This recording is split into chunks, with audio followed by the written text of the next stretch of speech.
Welcome to Jain Tutorial series. Jain Tutorial online classes for physics, chemistry, maths. Today we are studying electrostatics of physics.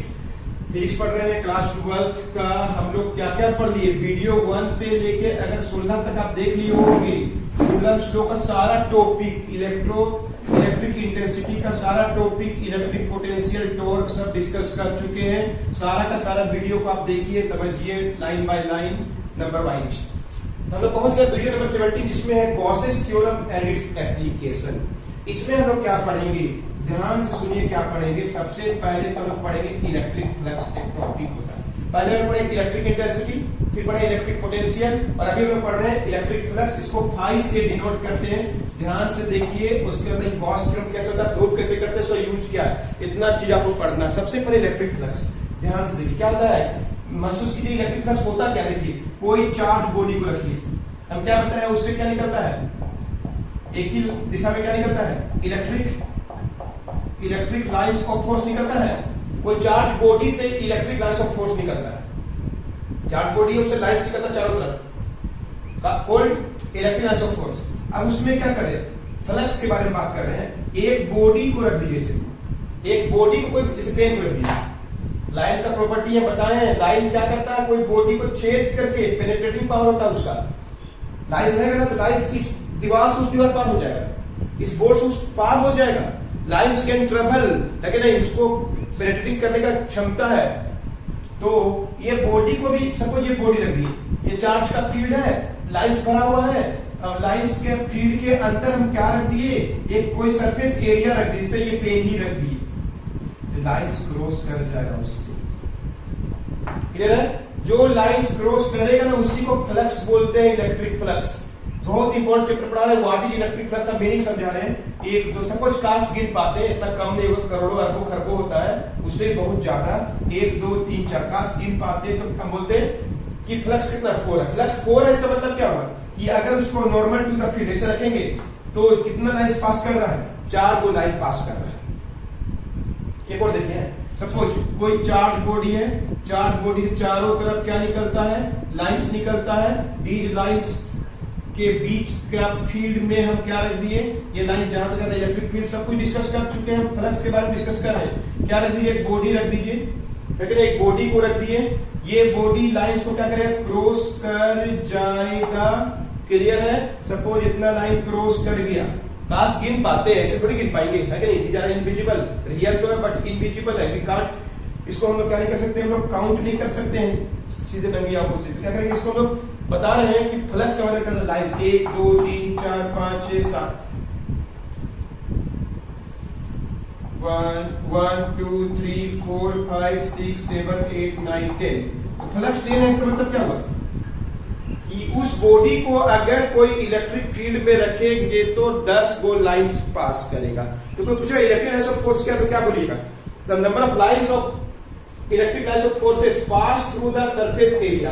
कोई area से कितना lines pass कर जाएगा, अगर कोई area से कितना लाइंस पास कर जाएगा, is simply called electric flux.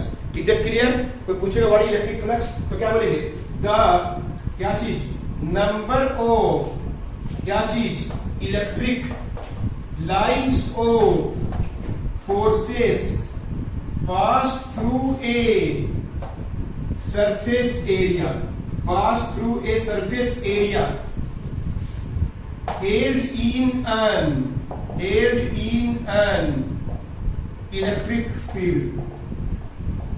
The number of electric lines of forces passed through a surface area held in an electric field is called electric flux.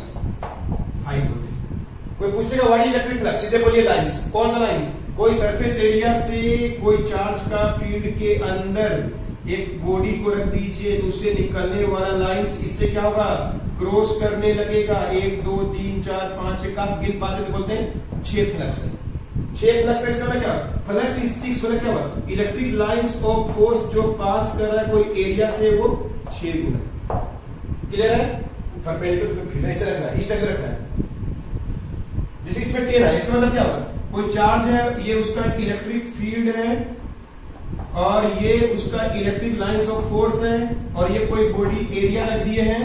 तो electric flux is given by the number of electric lines of force. एकदम महसूस कर पा रहे हैं, lines निकल रहा है कोई चार्ज बॉडी के चारों तरफ, उसमें कोई बॉडी को रखेंगे तो लाइंस उसे क्रॉस कर जाएगा, है कि नहीं? Such lines are simply called electric lines of forces called, sorry क्या बोलते हैं, इलेक्ट्रिक फ्लक्स, इसको फाई से डिनोट करते हैं। इमेजिन कर पा रहे हैं? क्लियर है? विजुअल को देखेंगे ना, कोई आप YouTube में जाके और भी बहुत सा विजुअल दिखाई देता है, उसमें जाके देखेंगे तो महसूस होगा कि लाइंस कैसे क्रॉस कर रहा है कोई सरफेस एरिया से, तो अंदाजा हो गया कैसे होता है electric lines of force pass करता है सरफेस एरिया से, तो बोलते हैं उसको लोग इलेक्ट्रिक फ्लक्स। नोट कर लीजिए।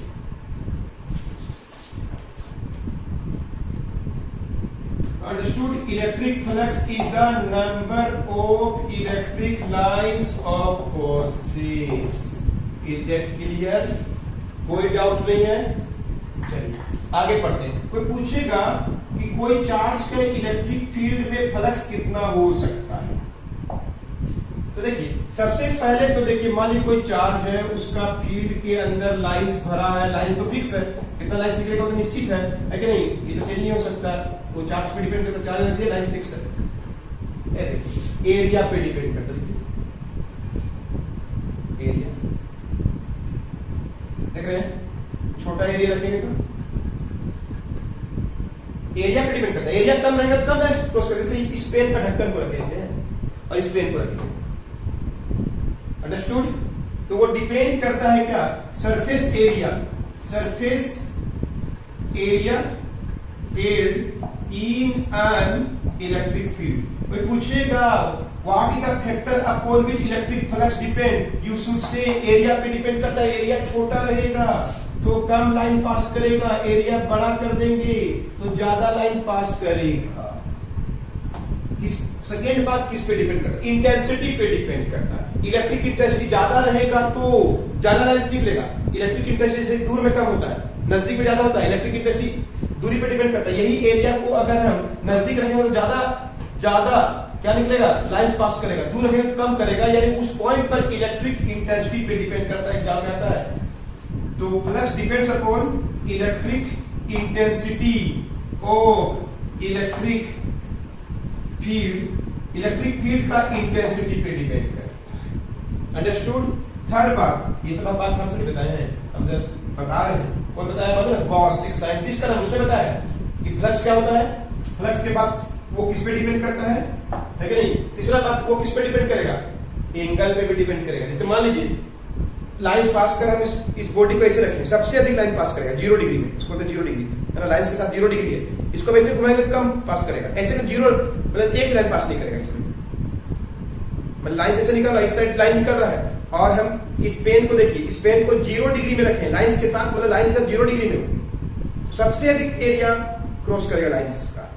इसको ऐसे घुमा देंगे तो कम लाइंस पास करेगा। वो एंगल पे डिपेंड करता है, angle between direction of electric field intensity and what? Surface area, theta पे डिपेंड करता है। कोई पूछेगा 3 बात, what are the factors upon which electric flux depend? Electric flux depend upon 3 factors. What?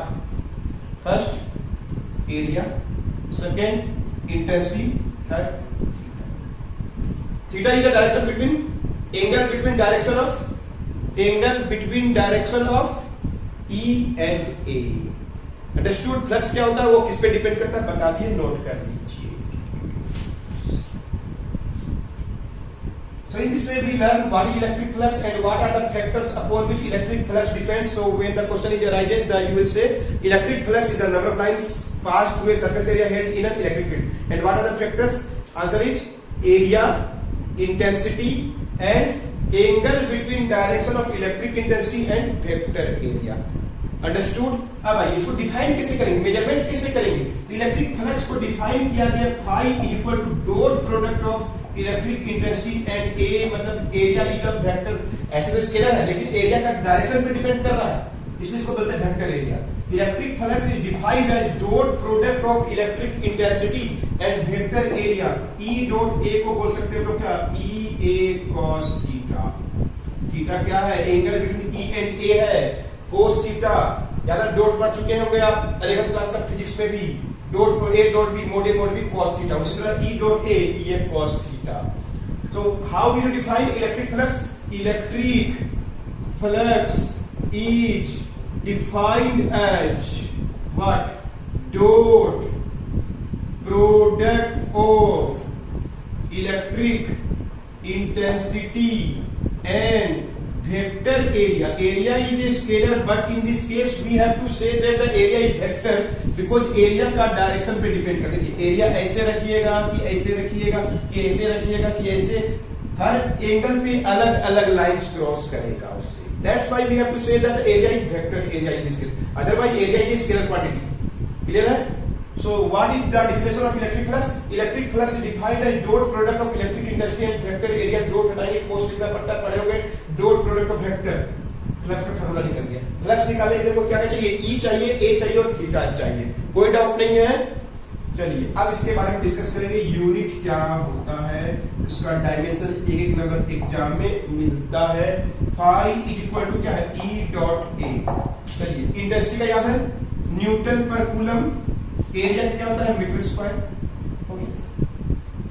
Intensity force by charge था, newton पर coulomb था, area का मीटर स्क्वायर। याद है ना? इंटेंसिटी का फार्मूला क्या होता है? किसके में? Force by charge. कितना बार लिख चुके होंगे? देखिए पिछला वीडियो 8 नंबर 9 8 9 10 11 12 में कितना बार न्यूटन पर कूलम और एरिया का मीटर स्क्वायर। सो न्यूटन मीटर स्क्वायर पर कूलम स्क्वायर। हम लोग चाहेंगे तो याद है ई वोल्ट के रूप में लिखते हैं, E equal to V by R होता है। ई इक्वल टू पिछला वीडियो देखेंगे वी बाई आर भी होता है, इंटेंसिटी का रिलेशन है पोटेंशियल के साथ। तो पोटेंशियल को हम लोग क्या बोलते हैं? तो ई का यूनिट क्या हो सकता है? देखिए ई का न्यूटन पर कूलम भी है और वोल्ट पर मीटर भी है। तो हम लिख सकते हैं वोल्ट पर मीटर और मीटर का स्क्वायर, तो क्या हो गया? Volt meter. एग्जाम का क्वेश्चन है वोल्ट मीटर किसका यूनिट है? किसका यूनिट बोलेंगे? फ्लक्स का। न्यूटन पर कूलम, मीटर का स्क्वायर किसका है? फ्लक्स का। अंडरस्टूड? इंटेंसिटी का यूनिट क्या है? न्यूटन पर कूलम। और भी क्या हो? V by R, potential by R भी होता है। P पोटेंशियल है, वोल्ट होता है, दूरी के लिए मीटर होता है, वोल्ट पर मीटर। क्लियर? डायमेंशन लिख के दिखा दे, नोट कर लीजिए। सो बताइए डायमेंशन कैसे लिखते हैं? E और A। तो बोलिए इंटेंसिटी का याद है? M का 1, L का 1, T का -3, A का -1। याद नहीं है? इंटेंसिटी इक्वल टू क्या होता है? फोर्स बाई चार्ज होता है। इंटेंसिटी का डायमेंशन याद है? हम पढ़े फोर्स का m1 l1 t-2 और चार्ज को कहते हैं at।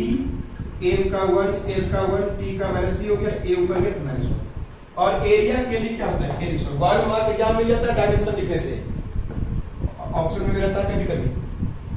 m का 1 l का 3 t का -3 a का -1। इंटेंसिटी कैसे होता है सब याद कर लीजिए। चार्ज का at होता है, फोर्स का m1 l1 t-2 होता है, इंटेंसिटी का m1 l1 t-3 a-1 होता है। फिर पोटेंशियल का ही पढ़े थे, m का 1 l का 2 t का -3 a का -1 होता है। और फ्लक्स क्या पढ़ लिए? m का 1 l का 2 3 है 3 t-3 और a का -1। एक कुछ भी आ सकता है, वो क्या पता, सब्जी बता रहे हैं। अंडरस्टूड? तो फ्लक्स को के बारे में शुरू किए हैं। इलेक्ट्रिक लाइंस ऑफ फोर्स को बोलते हैं जो कोई सरफेस एरिया से पास हो जाता है। फिर बताएं कि फ्लक्स किस पे डिपेंड करता है? एरिया, इंटेंसिटी और थीटा पे। फिर हम डिफाइन कर दिए फ्लक्स इक्वल टू क्या होता है? E dot A, E A cos theta. Flux equal to E dot A, E A cos theta. Clear है?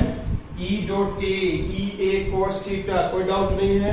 फिर फ्लक्स का यूनिट क्या होता है? फ्लक्स का डायमेंशन क्या होता है? न्यूटन पर कूलम, मीटर का स्क्वायर या वोल्ट मीटर। डायमेंशन m का 1 l का 3 t का -3 a का -1। पूरा चीज बता दी, एक चीज बता रहे फ्लक्स के बारे में। Understood? Not it down now. तो पूछेगा फ्लक्स इज जीरो कब हो सकता है? फ्लक्स इज मैक्सिमम कब? कोई क्वेश्चन आ गया, हमें पता है आपको ये ऐसा क्वेश्चन डिस्कस करना था क्या? मैं अपने से कर सकना चाहिए कि फ्लक्स क्या होता है बता दिए, फ्लक्स के बारे में बता दिए, लेकिन क्वेश्चन ऐसा आ गया sir where is the flux zero. कोई इलेक्ट्रिक फील्ड में चार्ज का फील्ड में फ्लक्स, कोई चार्ज का फील्ड में लाइंस तो जरूर होगा, लेकिन फ्लक्स जीरो कैसे हो सकता है? तो हम लोग देखो डिफाइन किए हैं E इक्वल टू क्या होता है, सॉरी फाई इक्वल टू क्या होता है E डॉट ए या E A cos theta, theta पे डिपेंड करता है। कोस का थीटा अगर theta is equal to 90 degree हो, theta is equal to 90 degree, तो बोलिए क्या होगा, theta is equal to 90 degree मतलब क्या इलेक्ट्रिक फील्ड जा रहा है ऐसे और बॉडी रखा हुआ है ऐसे, तो लाइन से उसे क्रॉस नहीं कर पाएगा या बहुत कम कर पाएगा। थीटा इक्वल टू तो cos theta equal to cos 90 equal to क्या होगा 0, मतलब क्या E एंड A का डायरेक्शन क्या हो परपेंडिकुलर, तो फ्लक्स का वैल्यू क्या होगा E A कोस का 90 डिग्री क्या होगा 0, तो फ्लक्स 0 का होता है, कोई पूछता है तो क्या बोलिए E एंड A आर क्या हो म्यूचुअली परपेंडिकुलर, मतलब इधर इधर इंटेंसिटी है, तो ये इंटेंसिटी का डायरेक्शन है, मान लीजिए ये इंटेंसिटी का डायरेक्शन है, सर्फेस ऐसे रखें तो लाइन क्रॉस नहीं करेगा उससे, क्लियर है। इसको ऐसे तो ज्यादा लाइन क्रॉस करेगा, इसमें ज्यादा लाइन क्रॉस करेगा, तो फ्लक्स इज इक्वल टू 0 कब होगा, तो फ्लक्स इक्वल टू 0 बोलिए मिनिमम बोलिए कब होगा, थीटा इक्वल टू 90 डिग्री, जब E और A के बीच का थीटा कब 90। कोई बात नहीं, किसी को पूछेगा तुरंत याद रहना चाहिए। दूसरा बात फ्लक्स इज मैक्सिमम कब होगा, जब theta is equal to 0 degree, cos का 0 डिग्री क्या होता है 1, मतलब जिधर E है उधर ही क्या है A, मतलब जिधर E जा रहा है उधर ही A रख दीजिए। कोस का 0 डिग्री सबसे अधिक 1 होता है, उससे ज्यादा नहीं होता है, कोस का 0 डिग्री 1 होता है, बाकी तो कम होता है उससे, तो क्या होगा फ्लक्स मैक्सिमम निकालने बोल देगा ना, या फ्लक्स टोटल निकालने बोल देगा ना, टोटल फ्लक्स मतलब मैक्सिमम फ्लक्स क्या मालूम है E A कोस का 0 डिग्री, कोस का 0 डिग्री 1 होता है, सब जानते होंगे, यानी फ्लक्स इज मैक्सिमम जब E इंटू ए, मैक्सिमम बोलेगा टोटल निकालने बोलेगा तो यही होता है, flux is total E A flux is maximum E A।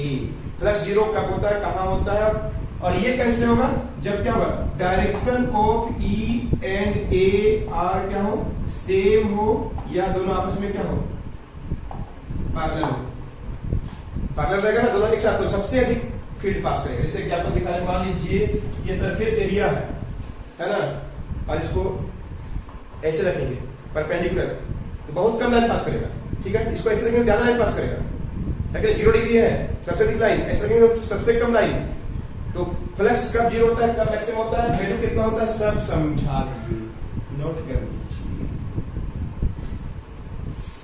इस चैप्टर में एक छोटा सा टॉपिक यूज होगा जो लेने में पड़े सॉलिड एंगल, किसी पॉइंट पर कोई सॉलिड कितना बड़ा एंगल बनाता है, जैसे ये सॉलिड है एरिया है, किसी पॉइंट पर कितना बड़ा एंगल बनाता है उसको बोलते हैं सॉलिड एंगल। ये क्या है simply angle made by A solid body at A point, clear है। इसको निकालते कैसे, इसको जला तो नहीं कर पाएंगे क्योंकि ये भी आपका सिलेबस में नहीं है, में था, ये इसको बोलते हैं हम लोग डी ओमेगा बोलते हैं। ये सॉलिड एंगल का एरिया ए होता है, छोटा सा एरिया को डीएस बोलते हैं।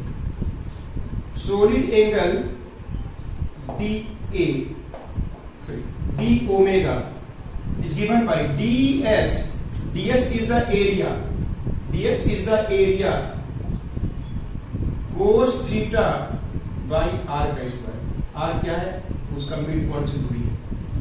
Solid angle is given by DS cos theta by R square, clear है। और थीटा क्या है, इस पॉइंट पे कितना बड़ा एंगल बन रहा है उसको बोलते हैं सॉलिड एंगल। ये एंगल है, ये सॉलिड पूरा एंगल यहाँ पे कितना बन रहा है उसको सॉलिड एंगल डी ओमेगा बोलते हैं। D omega is given by DS cos theta by R square. DS cos theta क्या है, इस एंगल में रखा गया है कि नहीं, इसके साथ कितना बड़ा एंगल इसको डी ओमेगा बोलते हैं। डीएस क्या है, एरिया, और आर क्या है दूरी, ये यूज होगा। और डी ओमेगा को बड़ा करेंगे, सबसे बड़ा एंगल कितना 4 पाई। डी ओमेगा सारा बड़ा पूरा एंगल को बोलते हैं डी ओमेगा का इंटीग्रेशन, पूरा एंगल को मिलाएंगे तो क्या हो जाएगा डी ओमेगा 4 पाई, क्लियर है। उसको डीएस भी लिखा मत कराइए, डीएस सॉलिड एंगल का एंगल को भी बोल सकते हैं। देखिए याद रखिए D omega equal to DS cos theta by R square. और मैक्सिमम सॉलिड एंगल कितना होगा, मैक्सिमम सॉलिड एंगल कितना होगा 4,